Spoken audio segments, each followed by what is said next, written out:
नमस्कार, मैं हूं आपके साथ मयंक। देखिए, बड़ी खबर ईरान से आ रही है। ईरान में प्रदर्शन हो रहे हैं और प्रदर्शन के बीच एक बार फिर रूस ने बड़ी मदद करी है ईरान की। और जो खबरें आ रही हैं उसके मुताबिक रूस ने अपनी परमाणु मिसाइल इस्कंदर जो है वो ईरान को सप्लाई कर दी है। देखिए, पिछले एक हफ्ते में हमने वीडियो भी बनाया था। पिछले एक हफ्ते में लगातार इस तरह से खबरें आई कि रशिया के जो कार्गो प्लेन्स हैं वो लैंड हो रहे हैं ईरान में। और अब इसको लेकर तमाम कयास थे कि इसमें क्या सामान है, क्या सामान है। देखिए, एक पहला कंफर्मेशन आया कि रशिया ने जो है अपना जो फाइटर हेलीकॉप्टर है, जो अमेरिका के अपाचे हेलीकॉप्टर की टक्कर का हेलीकॉप्टर है, हेलीकॉप्टर जिसका नाम MI-28 है, वो ईरान को दिया। उसके बाद अब इस बात की कंफर्मेशन होने लगा है कि ईरान ने अपनी बैलिस्टिक मिसाइल इस्कंदर जो है वो ईरान को सप्लाई कर दी है बड़ी मात्रा में। और इसके साथ ही देखिए, खबरें पिछले 3-4 दिन से मीडिया में थी कि क्या रशिया ने अपनी इस्कंदर मिसाइल जो है वो सप्लाई कर दी है ईरान को।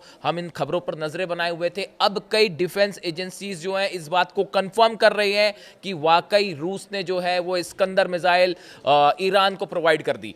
अब देखिए, इसके पीछे इस बात को समझना होगा कि रशिया ने इस समय ये मिसाइल्स क्यों प्रोवाइड करी ईरान को और इससे ईरान को क्या फायदा हो सकता है। देखिए, खबर का दूसरा हिस्सा ये भी है कि ईरान ने इन मिसाइल्स को इराक वाले बॉर्डर पर तैनात कर दिया है। देखिए, मैं बार बार एम्फसाइज कर रहा हूं कि इस बार अगर जंग होती है, हमला होता है, तो इराक में जो अमेरिकन एयर बेसेस हैं, अल असद एयर बेस और इरबिल, इन दोनों पे खासा फोकस रहेगा। और अमेरिका की स्ट्राइक में अगर होती है तो ये दो बेसिस का सबसे ज्यादा इस्तेमाल हो सकता है। इस तरह की खबरें, इसलिए ईरान खास तौर पर जो इराक के साथ बॉर्डर है इसको लेकर अलर्ट है। अब इन मिसाइल्स की खास बात देखिए, इन मिसाइल की खास बात क्या है। जो इस्कंदर मिसाइल है, एक तो यूक्रेन के खिलाफ जंग में रूस की जो सबसे सफल हथियार रहे, सबसे सक्सेसफुल मिसाइल्स रही, उसमें इस्कंदर की गिनती होती है। बात नंबर एक। बात नंबर दो, ये इस समय ईरान को क्यों प्रोवाइड की गई। देखिए, ईरान के पास बेहद आधुनिक मिसाइल्स हैं और बैलिस्टिक मिसाइल्स हैं जिनकी रेंज भी काफ़ी ज़्यादा है। अब तो ICBM टेस्ट होने की भी बात हो रही है। इसके साथ ही आप सेजिल देख लीजिए, खुर्रम शहर देख लीजिए, फतेह सीरीज़ की पूरी मिसाइल्स हैं वो देख लीजिए। ये सब की सब वो मिसाइल्स हैं जिसने इसराइल पर जो है ज़बरदस्त बमबारी की, धमाके हुए थे इन मिसाइल से। ऐसे में रूस की तरफ से ये मिसाइल्स देने का क्या मतलब है। देखिए, इसकी खास बात ये है, और जैसी खबरें आए पहले कि ईरान ने ये कहा कि अगर अमेरिका हम पे हमला करता है तो हमारे निशाने पर अमेरिकन बेसेस होंगे। जो आसपास के जॉर्डन में जो है, इराक में जो है, सऊदी में जो है, या UAE में है, बहरीन में है, ये जो बेसेस हैं ये हमारे टारगेट पर होंगे। ऐसी स्थिति में बताया ये जाता है कि रूस और ईरान के साथ एक बड़ी रणनीति तैयार हुई, रूस और ईरान के बीच में, कि अगर हमले होते हैं तो कैसे अमेरिकन बेसेस को निशाना बनाया जाएगा। अब ये इस्कंदर जो मिसाइल सप्लाई की गई है, पहली बात तो ये न्यूक्लियर केपेबल मिसाइल है, न्यूक्लियर बॉम्ब ले जाने में केपेबल मिसाइल है, सबसे सक्सेसफुल और टेस्टेड मिसाइल रही है ये यूक्रेन वॉर के दौरान। और इसकी सबसे बड़ी और ख़ास बात, ये एयर डिफेंस को चकमा देने वाली सबसे घातक मिसाइल मानी जाती है। देखिए, ऐसा माना जाता है, चाहे पेट्रियट सिस्टम हो, डिफेंस सिस्टम इसराइल का, या अमेरिका का आयरन डोम हो, एरो हो, ये वो डिफेंस सिस्टम है जिनको ये मिसाइल, जो इस्कंदर मिसाइल है रशिया की, ये इनको चकमा दे सकती है, इनको डॉज दे सकती है और हवा में अपना रास्ता बदल के सही ठिकाने पर हिट कर सकती है। यानी आप देखिए, रेंज के मामले में इस्कंदर से ज़्यादा रेंज की मिसाइलें ऑलरेडी ईरान के पास हैं।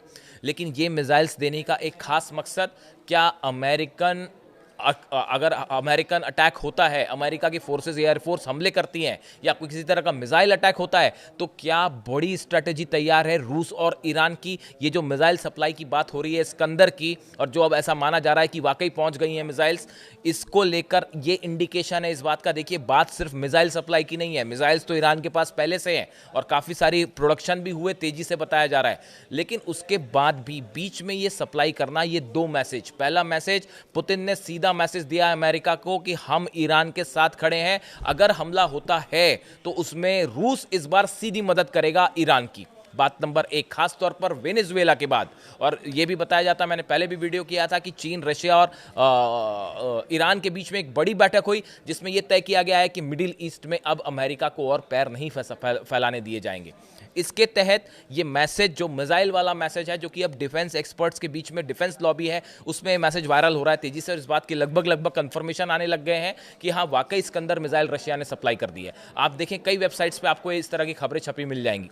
अब इसके अलावा एक तो पहला मैसेज रूस की तरफ से दिया गया कि हमने मिसाइल सप्लाई किए, हम खड़े हैं ईरान के साथ। बात नंबर 2, आप इसकी रेंज देखिए, इसका डिफेंस सिस्टम को भेदने की इसकी कैपेबिलिटी देखिए। ये शॉर्ट रेंज मिसाइल है जो कि बेहद कारगर है अमेरिकन बेसिस के लिहाज से, खास तौर पर बॉर्डर से अगर इसे फायर किया जाए या इसे समंदर से फायर किया जाए तो ये जो है अमेरिकन बेसिस पर उसके वॉरशिप्स को निशान, अगर समंदर में जंग होती है तो उसके लिहाज से ये बड़ी फायदेमंद साबित हो सकती है। यानी आप देखिए ये जो प्रोवाइड की गई है मिसाइल, जैसा कहा जा रहा है कि रूस ने प्रोवाइड कर दी है इस्कंदर मिसाइल, ये बड़े सोच समझ के एक नपातुल्ला स्ट्रेटेजिक फैसला है। देखिए अमेरिका की तरफ से हमले होते हैं तो या तो वॉरशिप से होंगे, अमेरिका के एयरक्राफ्ट कैरियर से हमले होंगे, वॉरशिप से हमले होंगे, या फिर करीबी जो एयर बेस हैं उनसे हमले होंगे। इनसे मुकाबला करने में इस्कंदर मिसाइल बहुत ही घातक और परफेक्ट साबित हो सकती है। ये इस बात का इंडिकेशन है, जिस टाइप का हथियार प्रोवाइड किया जाता है, जिस समय प्रोवाइड किया जाता है, ये इस बात को तय करता है कि क्या एक बड़ी प्लानिंग रणनीति तैयार हो गई है ईरान और रूस के बीच में कि अगर अब हमला होगा तो क्या करना है। पिछली बार देखा हमने, जब जंग हुई तो ईरान अकेला पड़ गया था, ना रूस मदद कर पाया, ना चाइना मदद कर पाया। इस बार हालात अलग हैं, खासकर वेनेजुएला के बाद सीधा वो कोल्ड वॉर वाली स्थिति फिर से शुरू हो रही है। मैं बार बार अपने वीडियो में इस कोल्ड वॉर का जिक्र करता हूं। एक बड़ा टैरिफ वॉर आप देखेंगे आने वाले वक्त में, बड़ा ट्रेड वॉर आप देखने जा रहे हैं, और कई जगह तो अब हालात ऐसे हैं कि रशिया और अमेरिकन फोर्सेस कई जगह पर आमने सामने भी होने जा रही हैं। जो हालात वेनेजुएला में बने वही ग्रीनलैंड को लेकर बन सकते हैं। ट्रंप ने साफ कह दिया है कि ग्रीनलैंड में चाइना और रशिया के शिप्स क्या कर रहे हैं, इनको हटाइए, यहाँ से बाहर करिए। यानी हालात वैसे ही बन सकते हैं वेनेजुएला वाले, और अगर ग्रीनलैंड पर किसी तरह का हमला या किसी तरह की कोई मिलिट्री एक्सरसाइज होती है तो ये रूस और चाइना के लिए फिर एक सीधा कन्फ्रंटेशन होगा। ये हमले जो हैं, देखिए ट्रेड टॉक्स अपनी जगह है, लेकिन जब बात मिलिट्री एक्शंस की आती है तब वो इंडिकेशन होता है कि दो देशों के बीच संबंध तेजी से बिगड़ रहे हैं और एक दूसरे पर विश्वास नहीं है।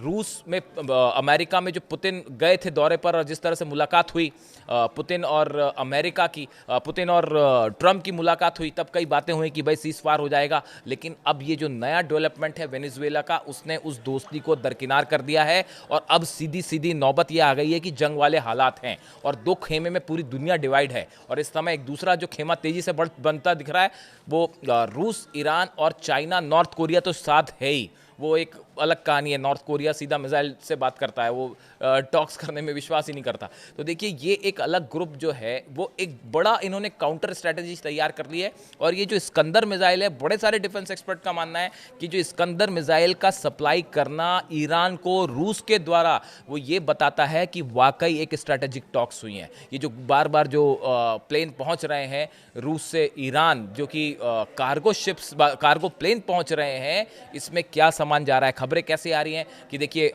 मिलिट्री हेलीकॉप्टर पहुंचा दिया इस्कंदर मिसाइल्स को लेके। S-400 की जो डिफेंस बैटरीज हैं, मतलब मिसाइल्स जो हैं, इसको लेकर जो है वो खबरें हैं। यानी आप देखिए एक बड़ा हिडन कोऑपरेशन चल रहा है रूस और ईरान के बीच में। मैंने अपने पिछले वीडियो में आपको बताया था कि रूस ये तय कर चुका है, ईरान तय कर चुका है कि अली खामेनी की सत्ता कायम रहेगी ईरान में, उसे हटने नहीं देना है। इसको लेकर एक बड़ा फैसला हो चुका है। इस सूरत हाल में किसी भी तरह का हमला अमेरिका का अगर ईरान पर होता है, वो सीधा कन्फ्रंटेशन होगा रूस के साथ और चाइना के साथ, और इस बार हालात और अलग होंगे। पिछली बार अकेले लड़ा ईरान, फिर भी भारी पड़ गया इजराइल पर, हरा नहीं पाया ईरान को, हराना तो छोड़िए, सीज फायर करवाना पड़ गया अमेरिका को, वरना इजराइल में जिस तरह से मिसाइलें गिर रही थी वो आप सब जानते हैं। इस हालत में अब रूस और चीन अगर मजबूती से खड़े हो जाएं ईरान के साथ, तो क्या स्थिति होगी इसका अंदाजा आप लगा सकते हैं। इससे जुड़ा जो भी अपडेट, इस्कंदर मिसाइल वाला बड़ा डेवलपमेंट है, जो अब खबर लगभग कंफर्म मानी जा रही है। मैंने वॉच किया 3-4 दिन की गई, वाकई क्या खबर ऐसी है इस्कंदर मिसाइल की, या सिर्फ हवाई चर्चाएं हैं। देखिए इसको लेकर ऑफिशियली किसी ने कुछ नहीं कहा है, लेकिन अब डिफेंस सोर्सेज इस तरह की बातें कर रही हैं कई एजेंसीज की, हाँ वाकई इस्कंदर मिसाइल शायद सप्लाई हो गई है। तो ऐसे सूरत में अगर किसी भी तरह का हमला होता है तो उसमें बड़ी भूमिका निभाएगी। इससे जुड़ा जो भी अपडेट होगा आप तक पहुँचाएंगे। Thank you so much.